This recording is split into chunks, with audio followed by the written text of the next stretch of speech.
hati, besarkan semangat, besarkan mimpi untuk Indonesia yang lebih besar.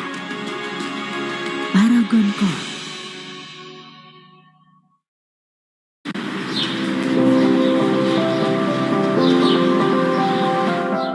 Sebagai manusia, kita dilahirkan berbeda. Namun, di atas perbedaan itu, pada hakikatnya kita punya persamaan. Manusia pasti berbeda, bermacam ragam suku, budaya, dan latar belakang. Tapi perbedaan yang ada di sekitar kita ini justru jadi pendorong untuk kita tetap satu dan kompak. Kita tuh kayak kumpulan puzzle yang bentuknya berbeda-beda, warna dan gambarnya pun berbeda. Kalau disusun dengan tepat, akan menampilkan karya yang luar biasa.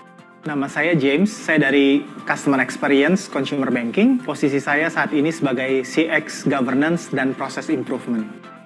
Kita bisa melihat sih terkait dengan komposisi karyawan yang ada di CIMB Niaga, ada yang tua, muda, ada yang millennials, dan seterusnya.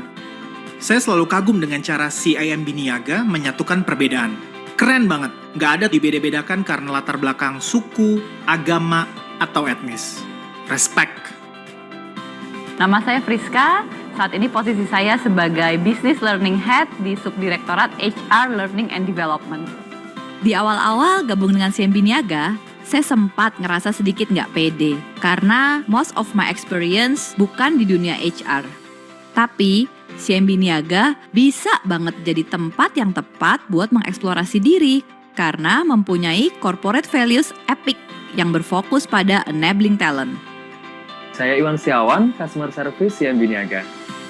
Dari tahun pertama bergabung, saya merasa CIMB Niaga adalah perusahaan yang konsisten menerapkan prinsip keberagaman dan inklusif. Selama bekerja di sini, saya merasa nyaman banget. Tidak pernah ada rasa dibeda-bedakan, selalu diberikan kesempatan yang sama, dan itu yang membuat saya bisa bekerja maksimal dan sepenuh hati. Sebagai bagian dari tim Customer Experience, saya selalu menempatkan kebutuhan nasabah sebagai yang utama. Hal ini sesuai juga dengan passion saya. Dari lingkup yang lebih besar, CIMB Niaga terdiri dari multicultural team dengan beragam latar belakang, tapi berjuang untuk satu tujuan. Seperti semboyan negara kita, Bhinneka Tunggal Ika. Kalau menurut saya, diversity itu justru bisa jadi nilai tambah dan keunggulan kompetitif. Karena nggak ada Superman di dunia nyata, yang ada adalah super team. Di CIMB Niaga, kami mengutamakan diversity dan inclusivity. Setiap perbedaan yang ada di sekitar kita justru menjadi kekuatan menuju tingkat yang lebih tinggi.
Assalamualaikum warahmatullahi wabarakatuh. Salam sejahtera bagi kita semua. Shalom, Om Swastiastu, Namo Buddhaya, dan salam kebajikan. Selamat pagi dan semangat pagi rekan-rekan semua. Selamat datang di acara UI Career Internship, Scholarship, and Entrepreneurship atau UI CISA Expo 2023. Prepare your remarkable future career right now.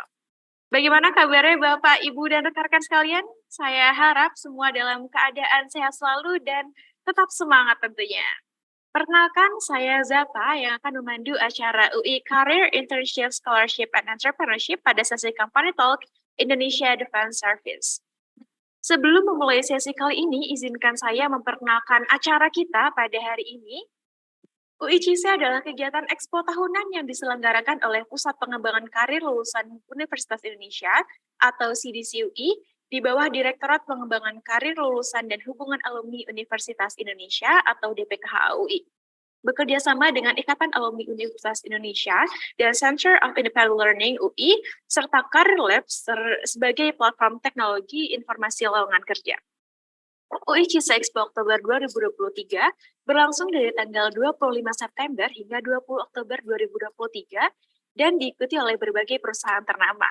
Selain itu juga terdapat expo yang diadakan secara offline pada tanggal 13 hingga 14 Oktober di Balairung Universitas Indonesia.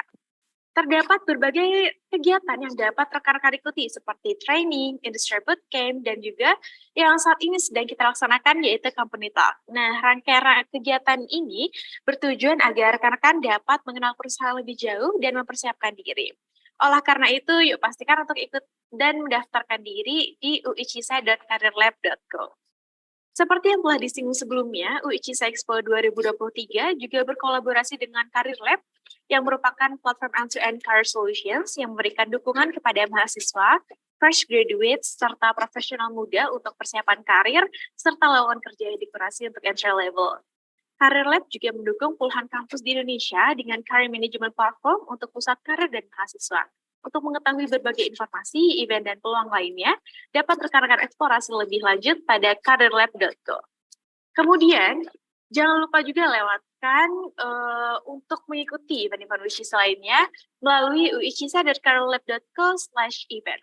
Nah, selain itu, kelancaran UICISA Expo 2023 juga tidak dapat terlepas dari dukungan para sponsor dan juga media partner yang telah mendukung acara kami.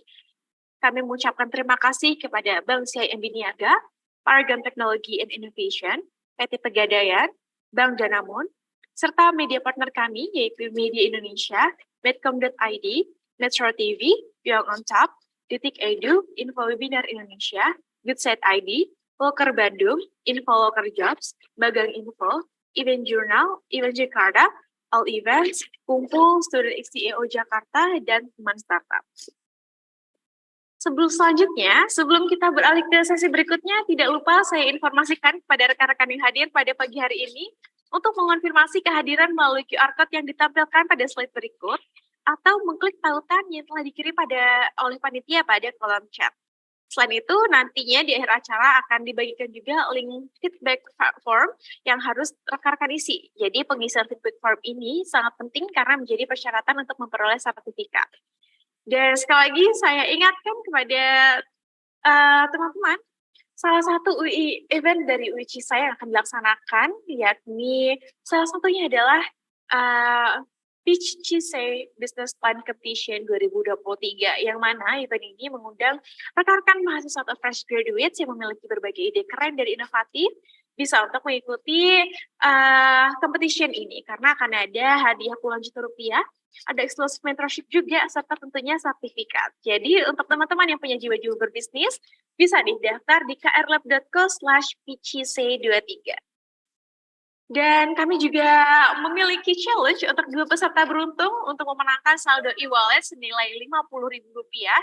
Caranya yaitu teman-teman bisa mereview company talk favorit teman-teman di Instastory, follow dan juga mention akun @careerlab, dan jangan lupa juga dibuat untuk semenarik dan sekreatif mungkin. Bahkan kalau semakin sering berpartisipasi, rekan-rekan juga berkesempatan untuk mendapat total e-wallet senilai Rp1 juta. Jadi tunggu apa lagi? Yuk ikutin challenge-nya untuk review company talk favorit teman-teman.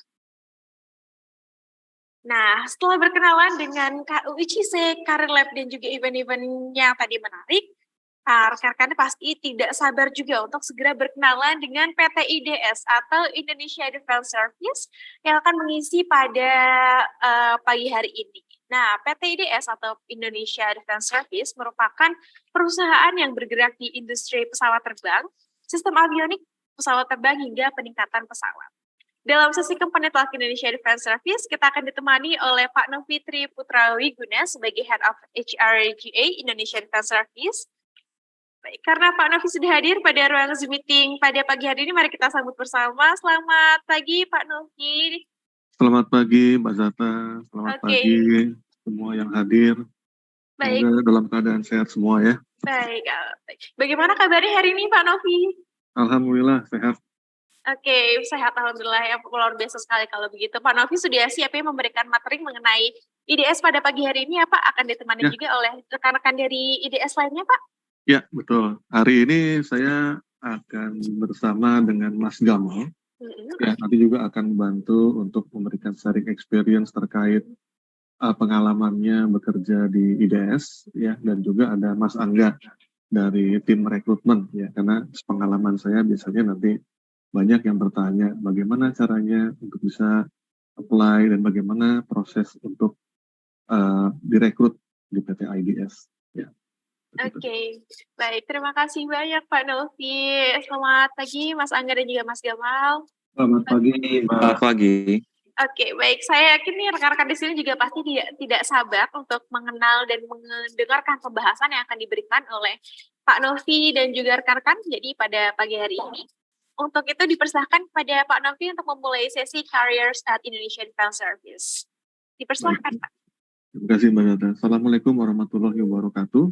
Salam sejahtera bagi kita semua.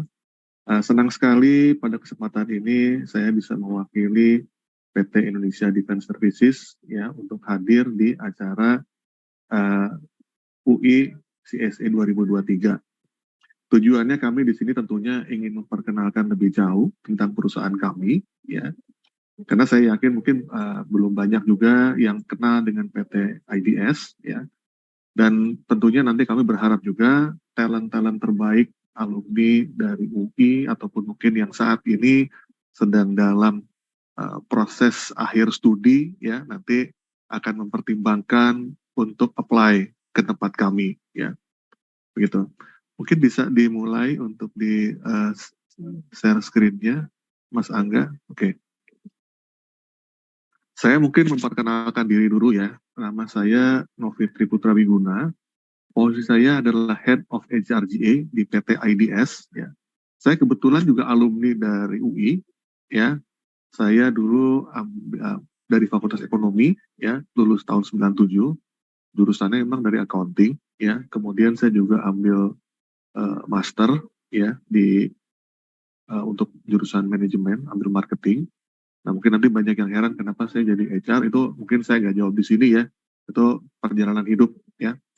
Nah, mungkin ini adalah beberapa track record saya ya sebelum saya jadi Head of HRIA di PT IDS.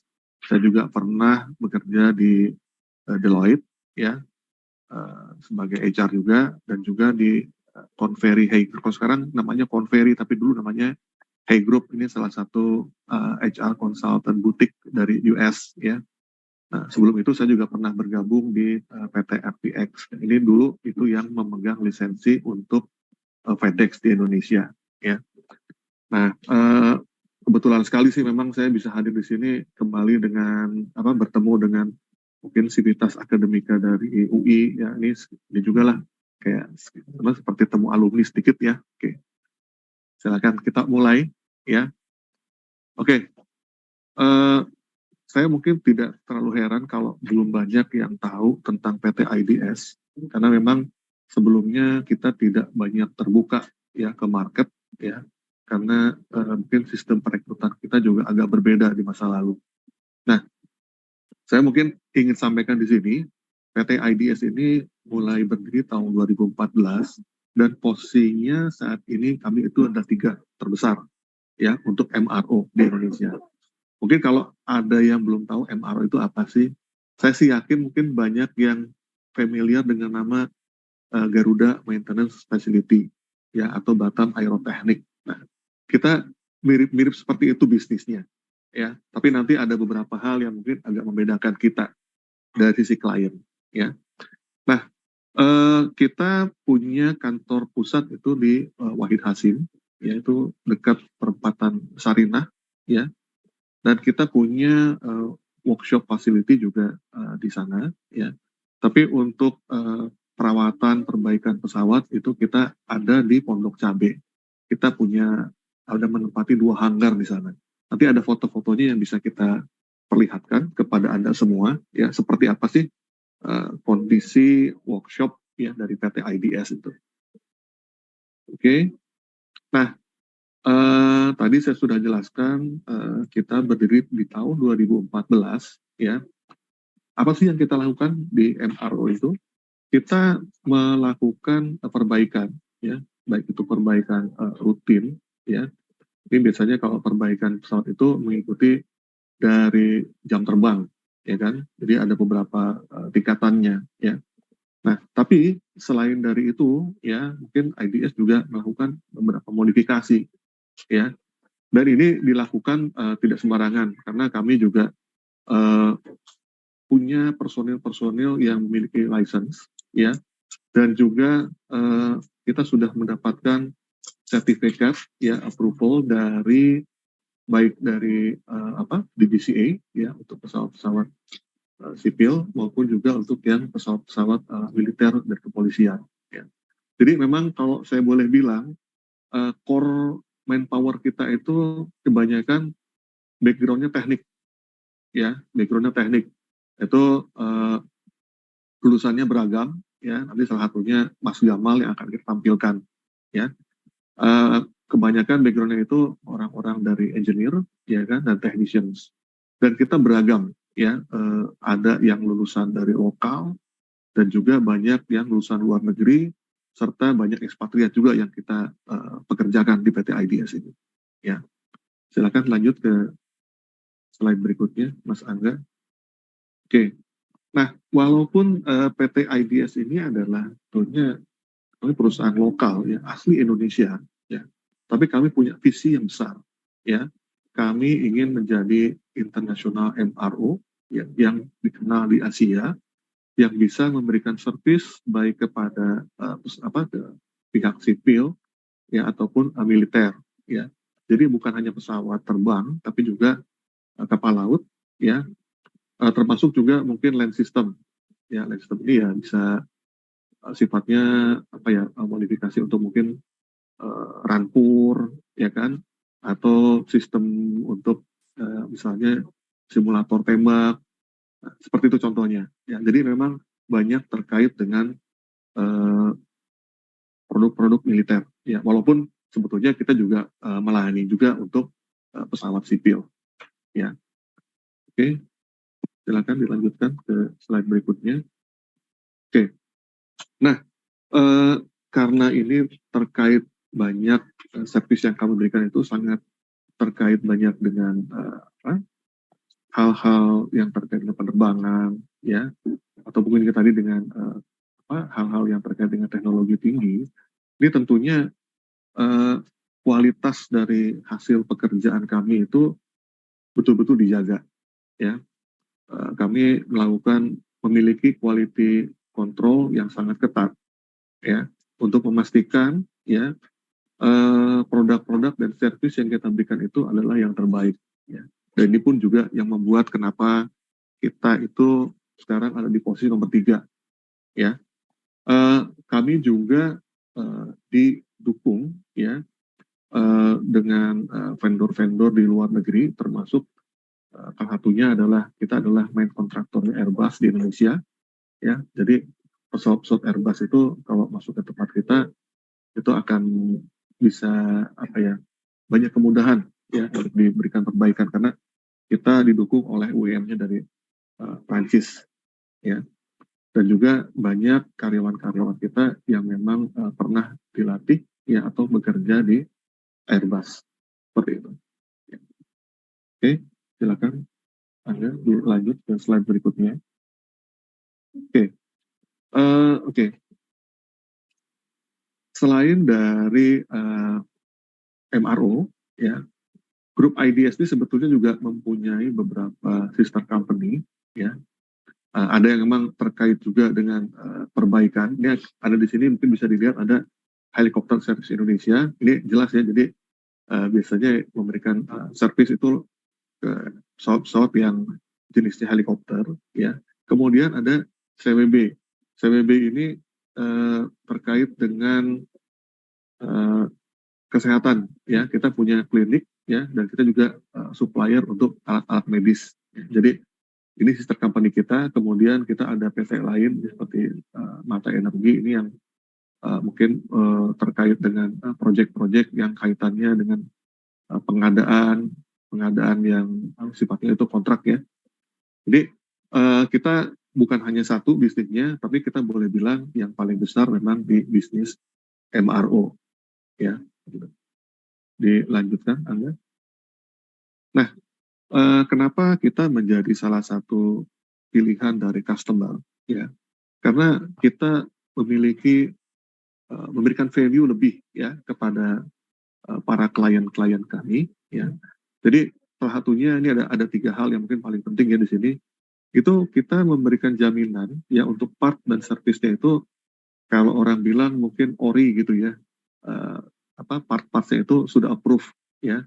Jadi bukan parts yang memang sembarang pasang, tidak ya.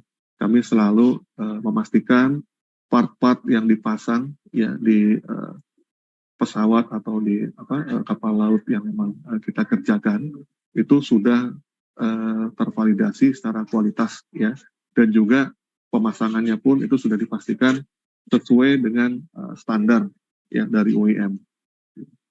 Kemudian juga dari sisi tenaga ahli ya, kita juga sudah terlatih ya, dan juga kita mengikuti standar ISO ya, yang memang ini sudah menjadi standar internasional ya. Jadi walaupun kita perusahaan lokal, tapi kita selalu aiming ya kan to the highest quality standard ya.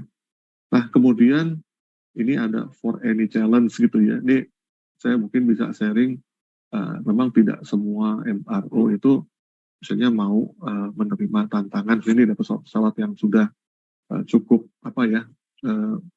tingkat kesulitan untuk perbaikannya itu cukup sulit ya. Nah, biasanya larinya itu datangnya ke PT IDS ya, karena kita sudah punya track record cukup baik ya untuk melakukan perubahan atau modifikasi, upgrade ya ke pesawat-pesawat yang mungkin sebelumnya sudah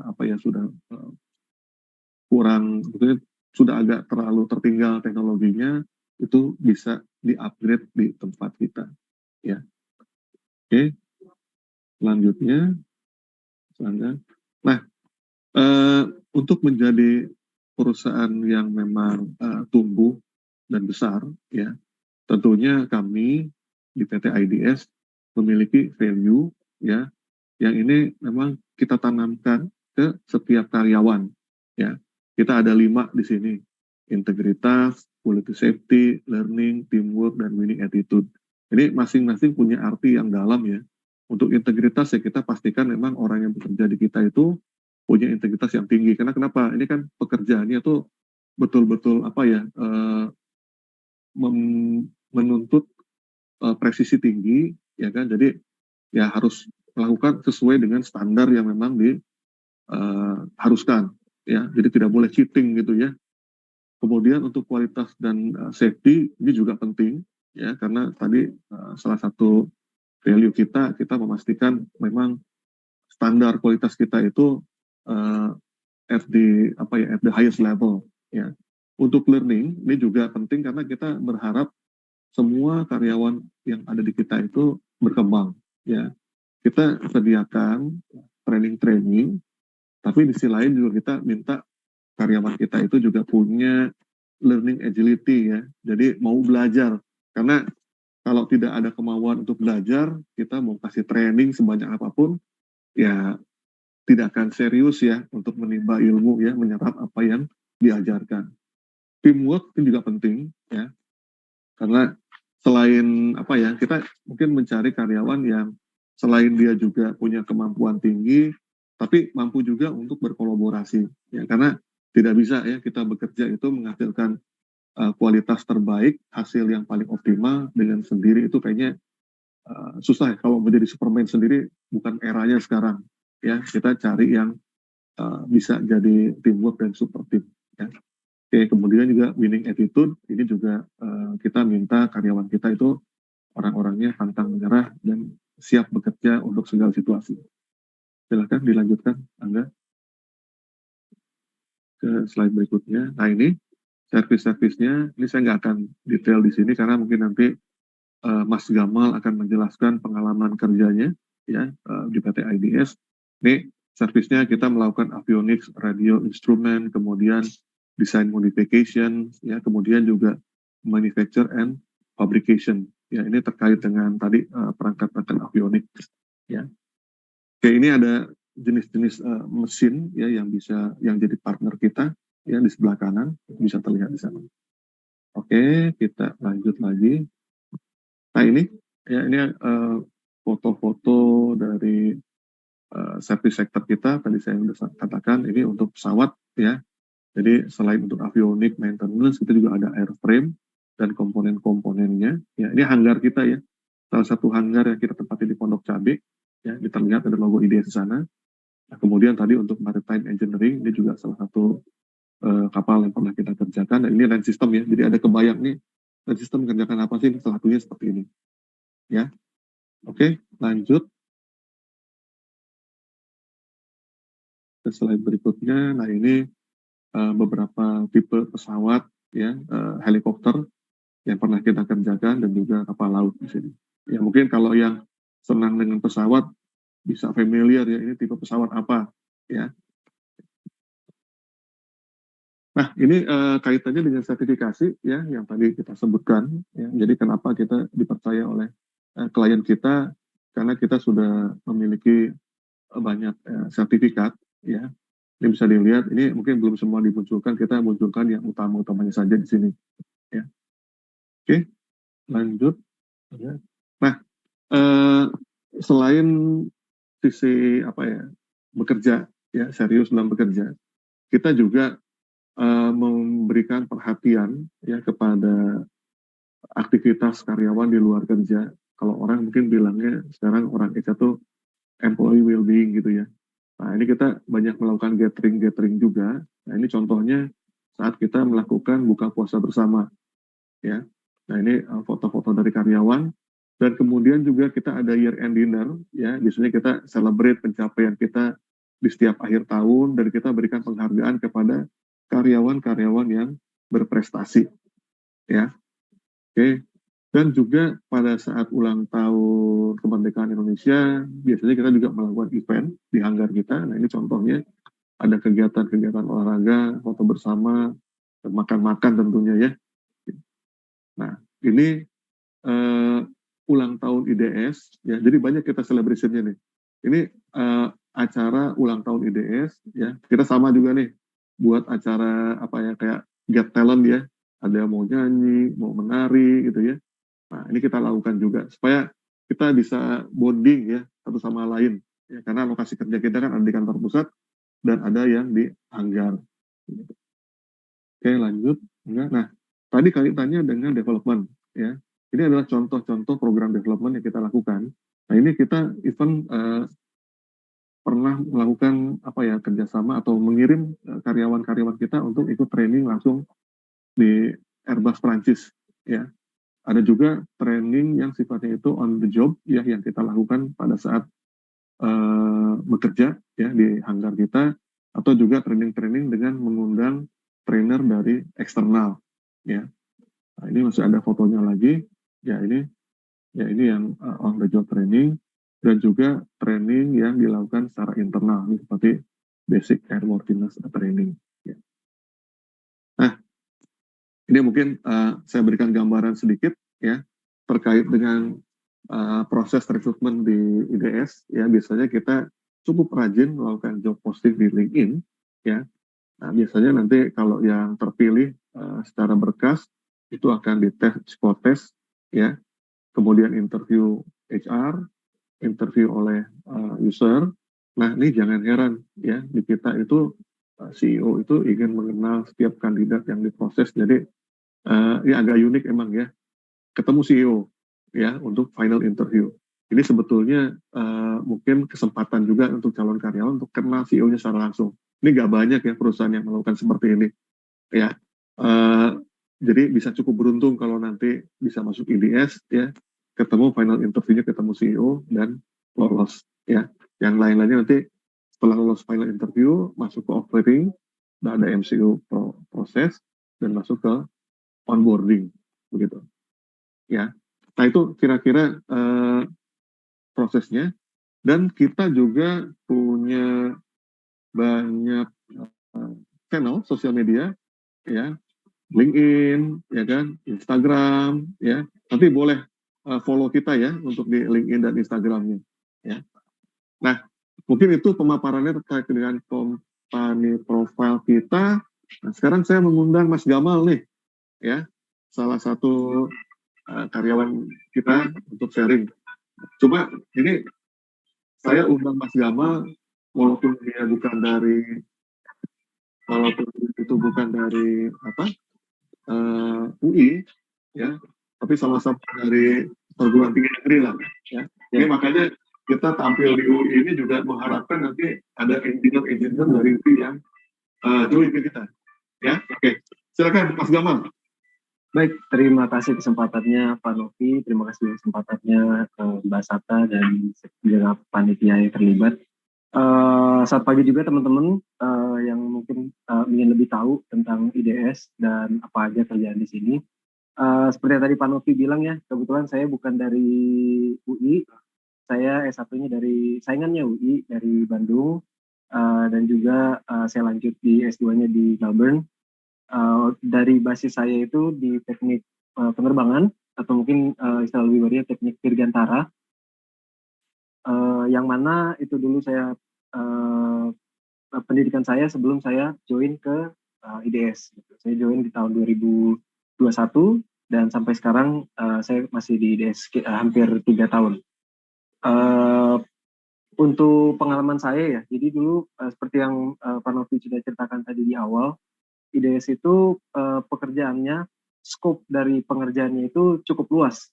Di dunia penerbangan sendiri, seperti tadi sudah dijelaskan, kita ada pengerjaan di berbagai tipe pesawat, baik itu yang fixed wing maupun rotary wing, dan juga selain di dunia penerbangan pun ada banyak cakupan kerja yang menjadi bagian dari IDS gitu. Ada land systems, tadi sudah ditunjukkan sedikit, yang tadi ada fotonya itu command center yang dikerjakan oleh IDS, dibangun oleh IDS di Mako Pulut di Pondok Cabe, dan juga tadi ada sedikit disinggung juga tentang maritim, yang mana kita maritim itu mayoritas bekerja di kapal-kapal polisi, kapal-kapal polair, baik itu yang di Mako Polair di Tanjung Priuk dan juga mungkin di sekeliling Indonesia ya, di sekujur Indonesia kita banyak mendukung di maritim ini di Polair. Dan juga tadi ada beberapa subsidiary dari IDS, CWB, HSI dan lain-lain yang nanti juga mungkin ada saya sedikit singgung di pengalaman saya. Jadi saya itu pertama join IDS di tahun 2021 dan justru ketika saya join IDS saya diperbentukan di subsidiary IDS yang bernama CWB, Citra Wira Buana, yang mana dia bergerak utamanya itu di bidang medis, di bidang medis lah bisa dibilang. Dan dulu di tahun 2021 saya membantu dalam pembangunan beberapa lab PCR. Jadi ketika teman-teman ingat dulu ketika tahun 2021, 2020 ketika COVID sedang merajalela ya di Indonesia ya, lagi genting-gentingnya, IDS itu melalui subsidiarinya CWB itu sigap untuk membantu dalam kapasitas pengetesan COVID itu dan melalui metode PCR. Dan kebetulan kami ada di 8 kalau tidak salah, di 8 rumah sakit Bayangkara milik Polri itu yang kami bantu dalam pembangunan lab PCR-nya dari nol, dari belum ada apa-apa di lahannya menjadi lab-lab yang sampai sekarang masih berdiri untuk pengetesan PCR. Jadi itu saya rasa saya cukup bangga sedikit banyak terhadap ini, di mana dulu IDS bisa bantu Indonesia dalam melawan COVID dari aspek pengetesan. Itu dulu yang saya kerjakan di 2021, lalu mungkin bisa dimajukan slide-nya Mas Angga. Lalu ada juga ini bisa dilihat teman-teman, walaupun IDS fokusnya itu di penerbangan, di pesawat, di helikopter dan lain-lain, kita juga sangat banyak pengerjaan di bidang maritim. Kebetulan yang saya terlibat langsung dulu itu di pengadaan, pemasangan, dan pelatihan, dan juga perawatan untuk perangkat USAFE, dan juga untuk life raft yang dipasang di beberapa kapal-kapal polisi, mungkin disingkat KP. Dulu kita pasang di Tanjung Priuk, di Ambon, di Makassar, dan di banyak lokasi lainnya. Kita membantu pemasangan alat-alat ini untuk menunjang keselamatan dari kru dalam operasi. Dulu itu yang saya terlibat seperti tadi saya bilang itu di USAVE dan LifeRaft, tapi terlebih dari itu sekarang juga sampai sekarang juga kita banyak pengerjaan di pemasangan radio, pemasangan autopilot dan mungkin intinya sistem-sistem yang sangat canggih dan cukup revolusioner untuk kapal-kapal tersebut. Di mana kapal-kapal ini mungkin usianya sudah puluhan tahun, dirakit, dibangun di abad 20, tapi kita memasukkan teknologi-teknologi abad 21 di kapal-kapal ini. Dulu ini bisa terlihat juga beberapa fotonya ini setelah pemasangan, kita juga mendukung untuk trainingnya, training dari polisi, personel Polair yang terlibat dan akan memakai alat-alat ini. Kita bukan hanya di pemasangan, bukan hanya di pengadaan, tapi kita juga di trainingnya supaya teknologi-teknologi baru yang tadi saya ceritakan itu tetap bisa dipakai dengan baik gitu oleh personilnya.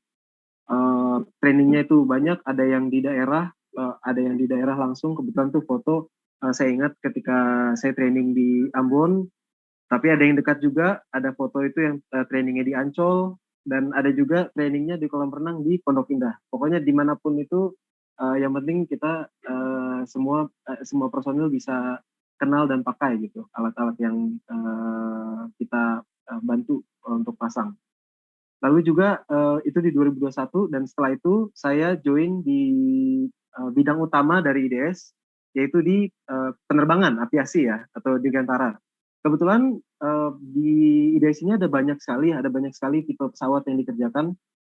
Di polisi sendiri tadi ada foto sempat muncul di awal, itu ada helikopter Dolphin-nya, lalu mungkin ada fixed wing-nya juga, tapi kebetulan yang saya bantu IDS itu di helikopter NGO 105.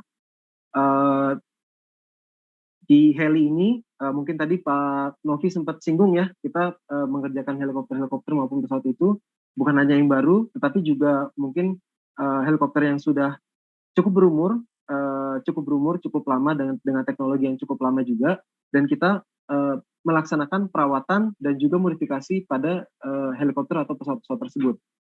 Contohnya di 105 ini, di NDO 105 ini, dia dirakit helikopter ini ada Polut memiliki beberapa belas unit, dan kita kebetulan sudah tahun lalu mengerjakan 4 unit. Di tahun 2022 kita mengerjakan 4 unit. Yang kita kerjakan ini ada perawatan dan modifikasi. Kalau perawatan mungkin tadi sempat sudah dijelaskan, kita berdasarkan jam terbang, kita melaksanakan inspeksi apa saja yang salah, apa saja yang sudah harus diganti, apa saja yang harus dikerjakan dan lain-lain. Dan juga untuk modifikasi, kita kebetulan di tahun 2022 ini melaksanakan modifikasi di sistem komunikasi, navigasi, dan beberapa sistem lainnya yang aslinya itu sudah berasal dari tahun 80-an, tahun 90-an di saat helikopter ini dirakit, dan baru saat beberapa tahun belakang ini kita upgrade gitu ya.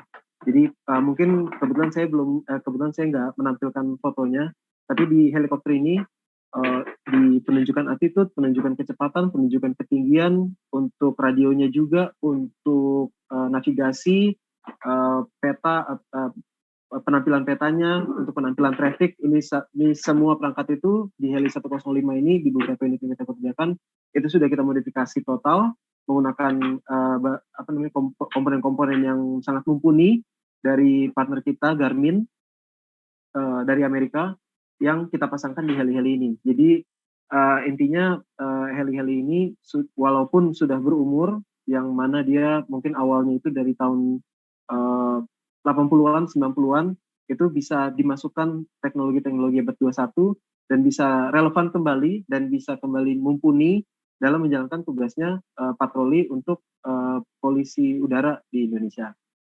Mungkin selain di NDO 105 ini ada banyak tipe pesawat lain juga. Di Polut ada Dolphin, di Angkatan Darat kita mengerjakan helikopter Fennec mereka, dan di Angkatan Laut juga kita mengerjakan helikopter Panther mereka. Dan saya sendiri merasa bangga ya, kita apa yang dikerjakan oleh IDS setiap harinya itu di bidang apapun itu, di bidang dirgantara, di bidang medis, di bidang apapun itu,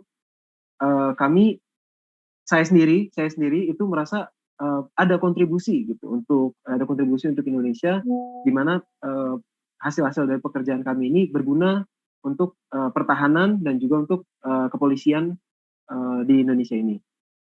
Mungkin kalau dari saya pengalaman tentang pekerjaannya itu, tapi untuk dari segi IDS-nya itu sendiri, seperti mungkin yang saya sudah dilihat di awal-awal, saya diberi kesempatan untuk berkiprah di banyak matra di beberapa aspek dalam IDS ini, dan itu yang memberikan saya kesempatan untuk bertumbuh dan belajar lebih lagi gitu dari edukasi awal saya gitu. Edukasi saya mungkin di teknik dirgantara, tetapi mungkin di IDS ini saya disadarkan bahwa ada masih banyak lagi ilmu yang harus saya pelajari, ada masih banyak lagi pengalaman yang harus saya dapatkan, dan itu yang bisa disediakan oleh IDS selama saya join dari tahun 2021 itu.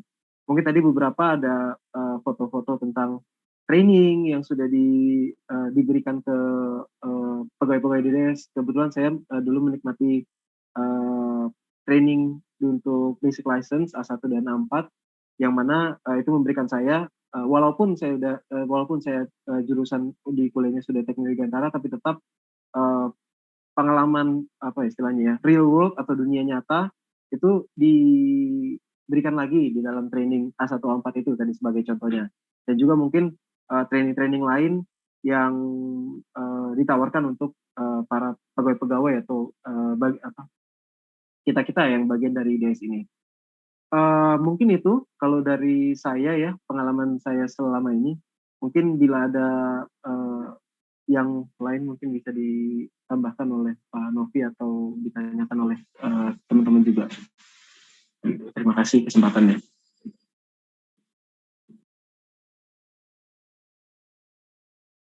Oke, terima kasih Gamal untuk sesi sharing sessionnya ya. Mudah-mudahan ini menjadi inspirasi ya untuk kawan-kawan atau adik-adik dari alumni UI ya, untuk mungkin someday ya, atau mungkin besok lusa untuk apply ya ke IDS ya. Itu mungkin tadi sedikit gambaran lah.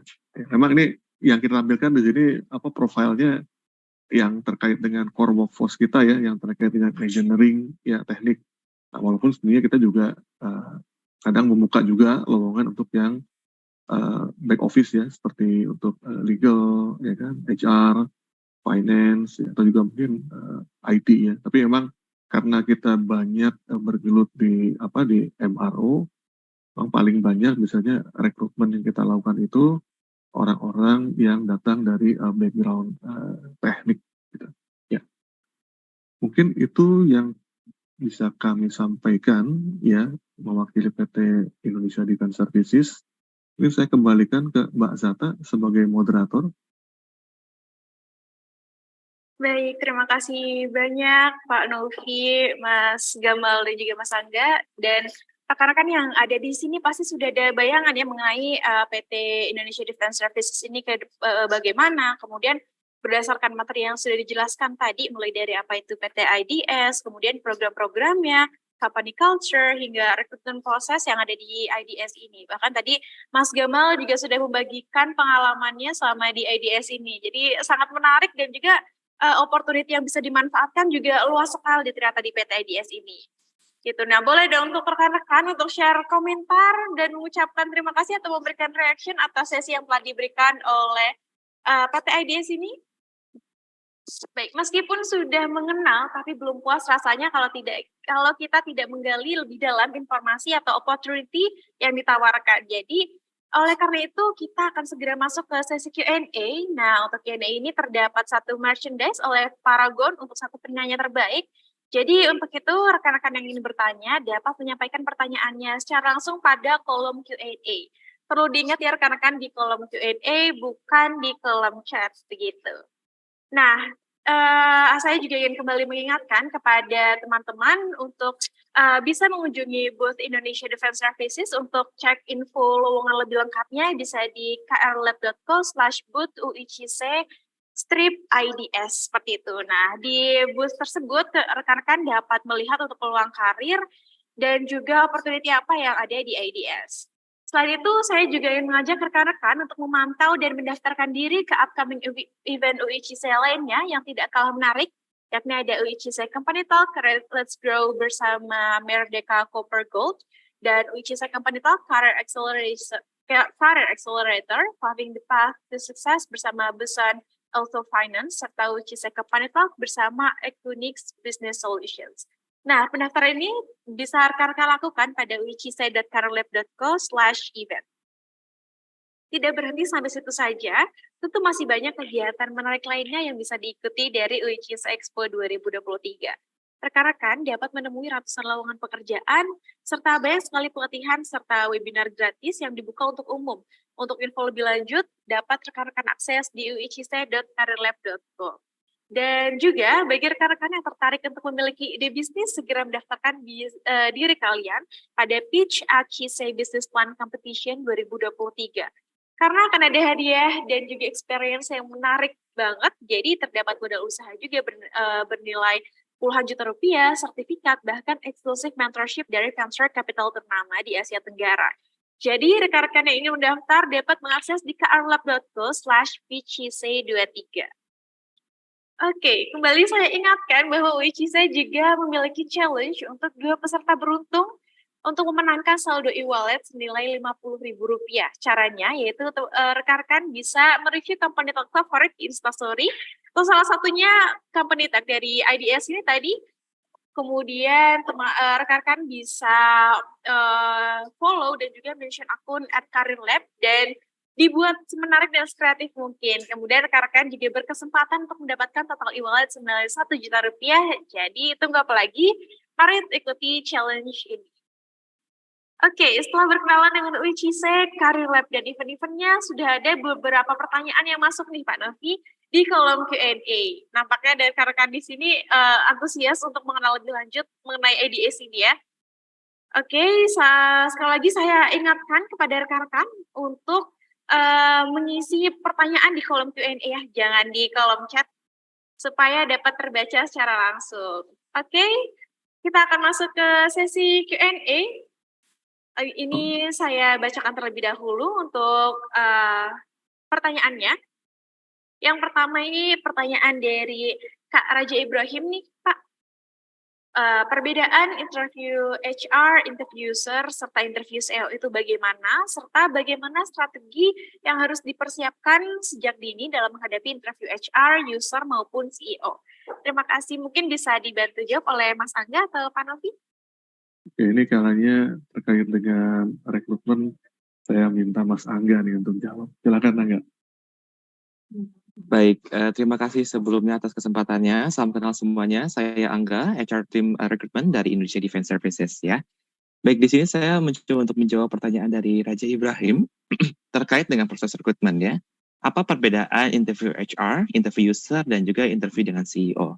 Secara garis besar, perbedaan 3 tahap ini adalah berapa informasi yang akan dijaring dari setiap masing-masing interviewer ya. Terkadang HR dan user itu berada di satu sesi yang sama. Jadi kalau misalkan HR dan user dalam satu sesi yang sama, berarti interviewnya hanya 2 tahap, yaitu HR dan user dan juga CEO. Kalau misalkan memang harus terpisah, berarti menjadi 3 tahap. Jadi secara garis besar itu fleksibel ya, bisa 2 atau 3 tahap. Kalau apa saja yang akan dibahas ataupun apa saja yang akan dijaring oleh HR untuk interview dari tahap pertama.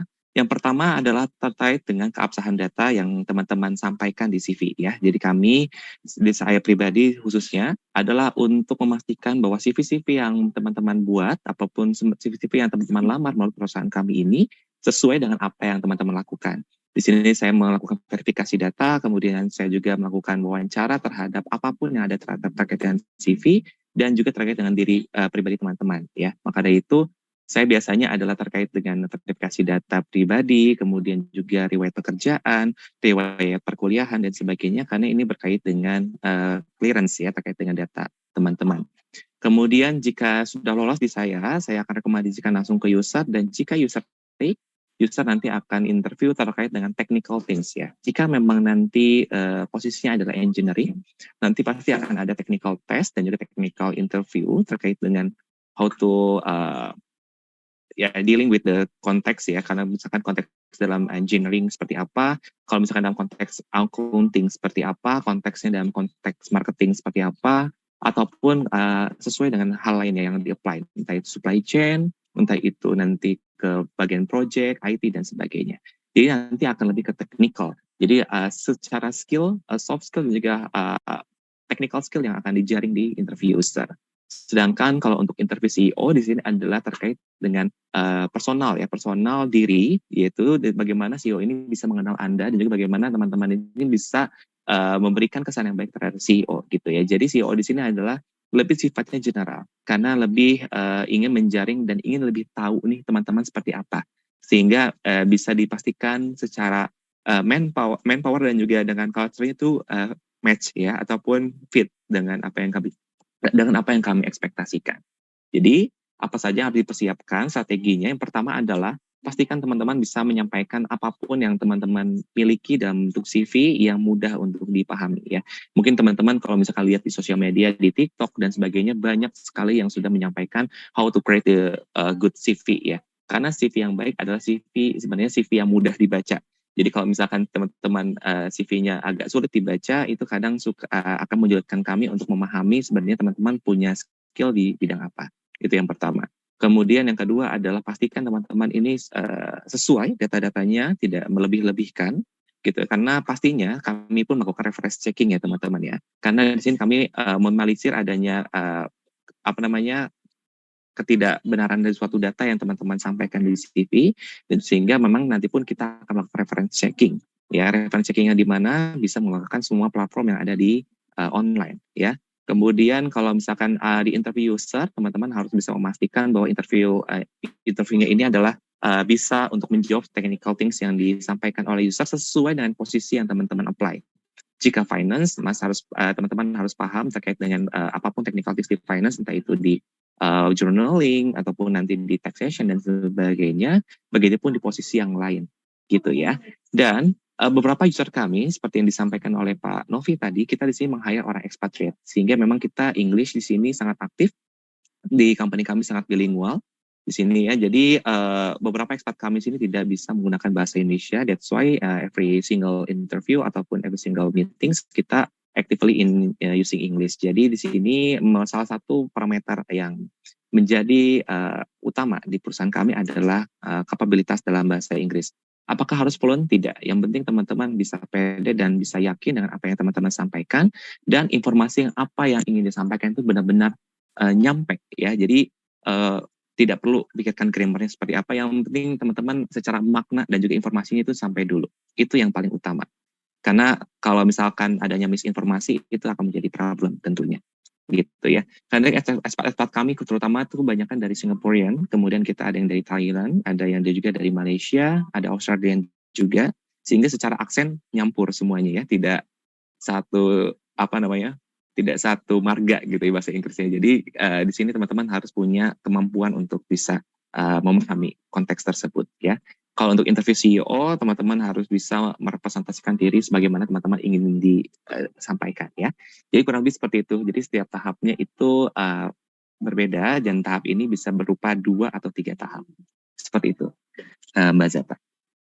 Oke, baik. Terima kasih Mas Angga atas pemaparannya tadi. Jadi untuk Kak Raja Ibrahim, jadi pastikan CV-nya baik dan mudah dibaca. Kemudian pastikan juga tidak melebih-lebihkan dan sesuai data. Dan juga untuk interview user serta interview CEO nanti dapat dipastikan kembali untuk bisa menjawab technical things seperti itu. Nah, setiap tahapnya juga memiliki strategi-strategi seperti itu ya, Mas? Yes, benar-benar. Oke, baik. Nah, pertanyaan selanjutnya ini mengenai IDS secara general. Bagaimanakah IDS menghadapi tantangan dari AI? Kemudian, apakah karyawan muda yang masuk akan mendapatkan exposure ke hal ini? Mungkin bisa dijawab oleh Pak Novi. Silakan, Pak. Oke. Ini kalau tantangan dari AI ya pastinya semua company itu melakukan antisipasi ya. Cuma saya nggak bisa jawab detail di sini karena ini kan juga terkait dengan kita punya klien, background klien kita yang banyak confidential area ya. Tapi saya bisa bilang ke depannya memang tidak ada hal yang bisa menghindar ya dari implementasi artificial intelligence ini. Ya. Mungkin saya cuma bisa jawab yang itu aja ya. Saya nggak bisa jawab lebih detail ya. Oke, baik. Tapi pastinya sudah memiliki akan ada exposure ke hal tersebut ya Pak?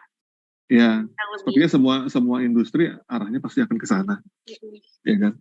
Oke, baik. Nah, untuk pertanyaan selanjutnya nih Kak, untuk Kak Gamal, dari Kak Raja Ibrahim lagi, mengingat Kak Gamalia pernah studi di luar negeri, apakah akhirnya hal apa yang akhirnya memilih untuk bekerja di Indonesia? Kemudian pertimbangan apa sehingga Kak Gamal jatuh ke IDS? Seperti itu. Mungkin bisa dijawab Kak. Baik, mungkin pertanyaan pertama dulu kali ya. Intinya luar negeri, kenapa di Indonesia? Sebenarnya kalau ngomong lebih teknisnya, saya kebetulan kuliah di University of Melbourne di Master of Engineering Management, dan saya puji Tuhan diberkati dengan kesempatan kuliah dengan LPDP, dibiayai oleh LPDP. Dan sebelum membahas intensi maupun preferensi saya, yang pasti kan kalau yang namanya beasiswa LPDP itu ya kita kembali ke Indonesia. Dalam arti ilmu yang kita apa yang kita dapatkan dari luar, kita kembali ke Indonesia dan kita bantu kontribusi di sini. Itu pertama mengenai backgroundnya. Kedua, memang saya sendiri lebih ingin untuk bekerja di Indonesia itu dalam berkarir gitu ya. Karena saya ngerasa saya sekolah di sini dulu saya dari TK udah di sini, kuliah di sini, dan saya kebetulan keluar memang untuk menimba ilmu, tetapi untuk berkarir dan berkarya saya memilih Indonesia. Walaupun mungkin di bidangnya aviasi, di bidang dirgantara itu sangat sangat syarat dengan dunia luar. Kita sering dengar nama Airbus, kita sering dengar nama Boeing dan lain-lain, tetapi bukan berarti di Indonesia tidak ada kesempatan. Yang mana pesawat-pesawat Airbus tersebut misalnya, helikopter Airbus, pesawat Airbus, di Indonesia pun dipakai, dan di Indonesia pun butuh perawatan, butuh modifikasi dan lain-lain. Bukan berarti di Indonesia tidak ada kesempatan, gitu mungkin. Mungkin itu salah satu pertanyaan juga ya, yang mungkin muncul ketika bahas dunia penerbangan. Yang kedua, pertimbangan kenapa ke IDS. Oke. Saya sendiri memiliki ketertarikan terutama di bidang aviasi dan pertahanan. Itu yang saya rasakan dari saya sendiri. Di mana kalau di Indonesia itu cukup sedikit industri atau perusahaan yang bergerak di bidang pertahanan, dan apalagi di dunia perawatan atau modifikasi pesawat-pesawat di bidang pertahanan, itu IDS yang paling utama, yang paling mumpuni lah kira-kira. Kalau di bidang sipil mungkin ada banyak, tadi sempat disebut GMF atau BAT atau mungkin perusahaan lain, tapi kalau untuk pertahanan saya bisa bilang IDS yang mumpuni lah, yang utama di Indonesia. Itu kenapa saya milih IDS untuk membangun karir. Mungkin begitu aja jawaban saya.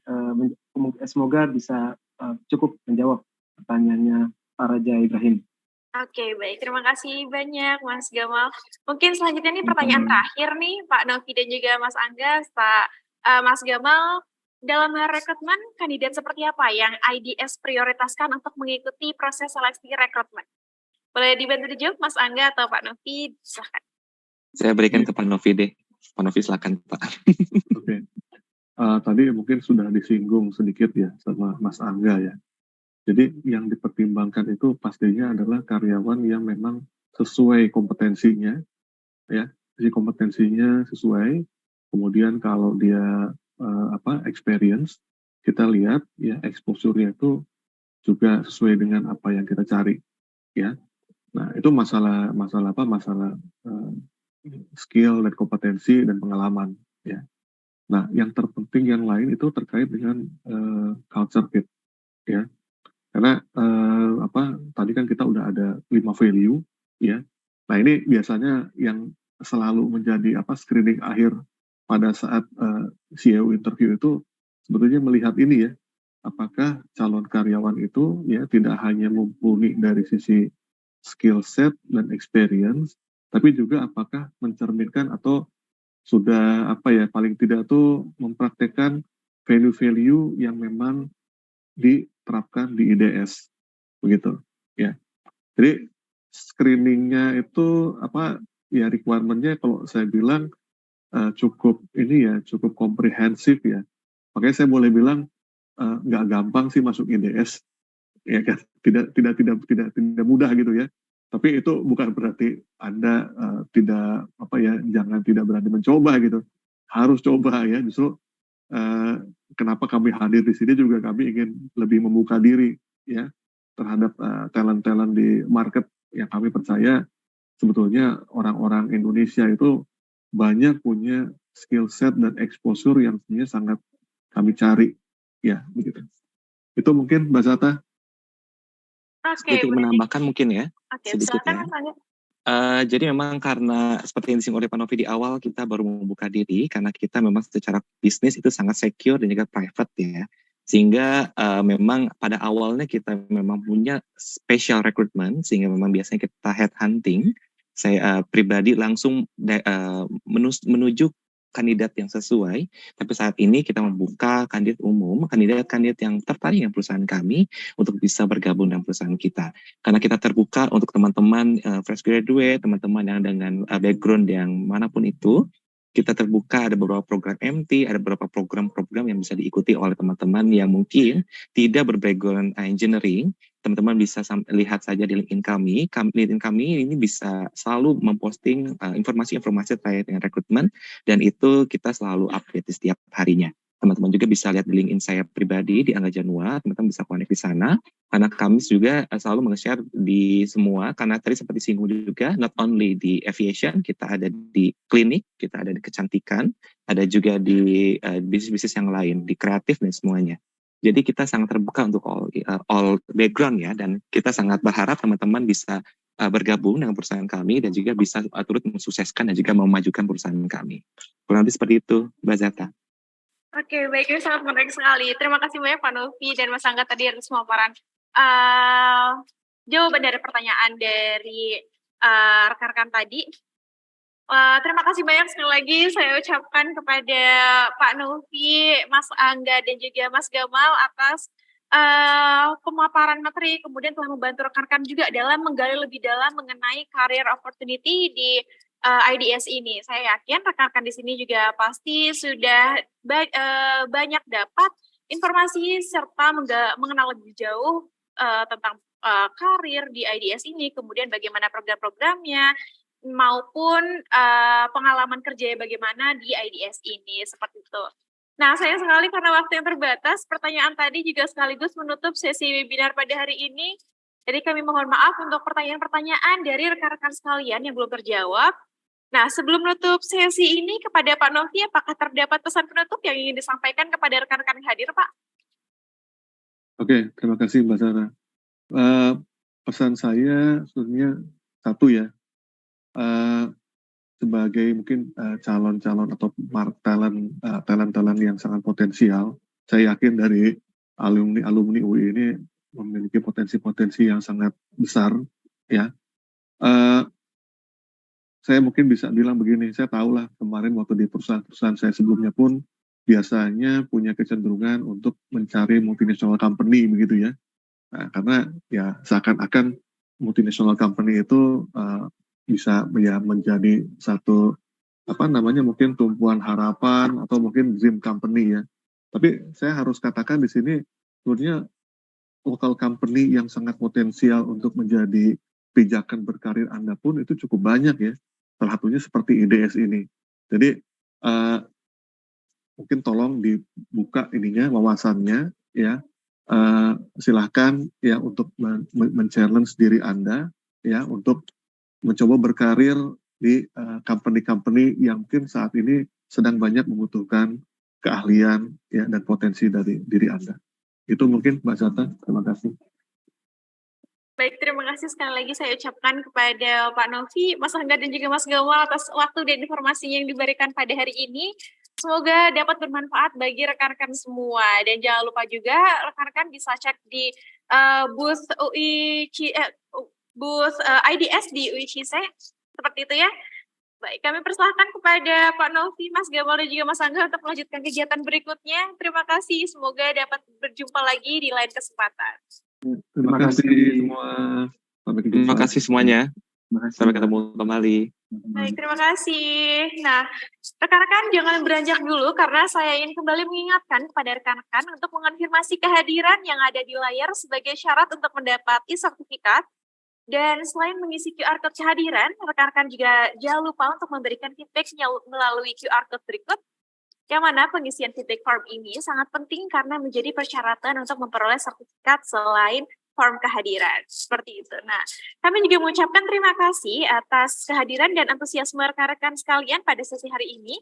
Semoga kegiatan ini membuahkan manfaat bagi rekan-rekan sekalian. Dan tidak cuma itu saja, kami juga ingin mengucapkan terima kasih kepada para sponsor yang telah mendukung UICC Expo 2023, kepada Bank CIMB Niaga, Paragon Technology and Innovation, PT Pegadaian, dan juga Bank Danamon. Dan official media partner kami yakni Radio Untar, ITB Reach, Dunia UI, Events.ina, Events.banget, TV UI, BEM FIB UI, BEM FMIPA UI, Disna Kerja, Mading Events.id, Manusia UI, TEDx UI, yang telah mendukung jalannya kelancaran UICC hingga hari ini. Dan tidak bosan, saya beritahukan kepada rekan-rekan untuk pantau terus info-info seputar workshop karir, lowongan pekerjaan, dan acara menarik lainnya pada LinkedIn dan Instagram UICC dan Karir Lab di Instagram @karirexpo.ui dan @karirlab maupun LinkedIn Karir Lab. Baik, demikian saya Zata selaku moderator pamit undur diri.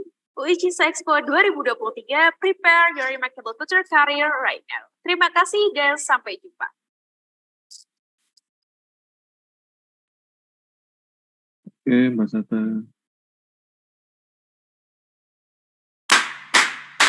Bangunlah dan bertumbuh, hei Danamonis, hujan atau cerah, sulit